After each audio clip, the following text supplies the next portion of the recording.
SIR নিয়ে মতুয়া রাজবংশীদের মধ্যে চিন্তার কালো মেঘ। এমনকি আদিবাসী গড়েও বাড়ছে দুশ্চিন্তা। কাঠগড়ায় বিজেপি, বাংলায় ফের নতুন খেলা শুরু করেছে বিজেপি। নাম দিয়েছে এসআইআর, বিশেষ নিবিড় সংশোধন প্রক্রিয়া। কিন্তু আসল উদ্দেশ্য কি? ভোটার তালিকা শুদ্ধ করার নামে মতুয়া রাজবংশী আদিবাসীদের নাম কেটে দেওয়ার ষড়যন্ত্র। শুভেন্দু অধিকারীর হুমকি, বাদ যাওয়া নাম মানেই বাংলাদেশি। এই কথাই আজ দগদগে আগুনের মতো ছড়িয়ে পড়েছে মতুয়া রাজবংশীদের মধ্যে। বিজেপিরই বিধায়ক অসীম সরকার বলেছেন, যদি মতুয়াদের নাম বাদ যায় বিজেপিকে কেউ ছাড়বে না। তবুও দিল্লির বাংলা বিরোধী সরকারের নির্দেশে চলছে নাগরিকত্বের খেল, মানে বাঙালির নাম কাটা ষড়যন্ত্র।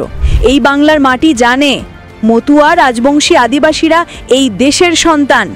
তাদের ভোট, তাদের অধিকার কেড়ে নিতে চাইছে বিজেপি।